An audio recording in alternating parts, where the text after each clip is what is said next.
ભણવા માટે ન્યૂઝીલેન્ડ જવા માંગતા વિદ્યાર્થીઓ માટે ગુડ ન્યૂઝ. ભારત સાથે કર્યો મહત્વપૂર્ણ કરાર. ન્યૂઝીલેન્ડમાં અભ્યાસ કરવા માંગતા ભારતીય વિદ્યાર્થીઓ માટે સારા સમાચાર છે. ભારત અને ન્યૂઝીલેન્ડ વચ્ચે સોમવારે MOU કરવામાં આવ્યા છે, જેમાં હવે ભારતમાંથી વધારેમાં વધારે વિદ્યાર્થીઓ ન્યૂઝીલેન્ડ જઈ શકશે, તેમજ ત્યાંથી પણ વિદ્યાર્થીઓ ભારતમાં ભણવા આવશે. આ સિવાય સાયન્સ, ઇનોવેશન અને અન્ય ક્ષેત્રોમાં પણ બંને દેશોના વિદ્યાર્થીઓ સાથે મળીને કામ કરશે.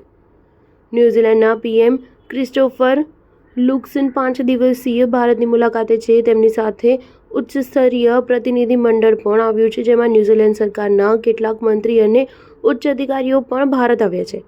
PM મોદી સાથે મુલાકાતમાં બંને PM સાથે કેટલાક મુદ્દાઓ પર સહમતિ સાથે MOU કરવામાં આવ્યા છે, જેમાં શિક્ષણ, સાયન્સ, ટેકનોલોજીથી લઈને બંને દેશો વચ્ચે કરાર કરવામાં આવ્યા, જેમાં શિક્ષણ પ્રણાલીમાં સહિયારા સહયોગ સાથે બંને દેશોના વિદ્યાર્થીઓને સારી સુવિધા આપવા અંગે પણ ચર્ચા થઈ હતી.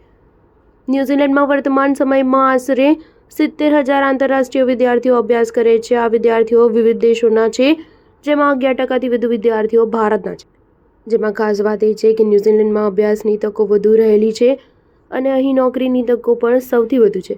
3 મહિનાથી વધુ સમયના કોર્સ માટે જ વિદ્યાર્થીઓને સ્ટુડન્ટ વિઝા લેવા પડે છે. ભારત અને ન્યૂઝીલેન્ડના PM વચ્ચે કરાર થયા છે કે બંને દેશો વચ્ચે શૈક્ષણિક સંબંધોને મજબૂત કરવામાં આવશે. તેના માટે બંને દેશો નેતાઓને ન્યૂઝીલેન્ડમાં સારા પાઠ્યક્રમ અને કોર્સની તપાસ કરશે.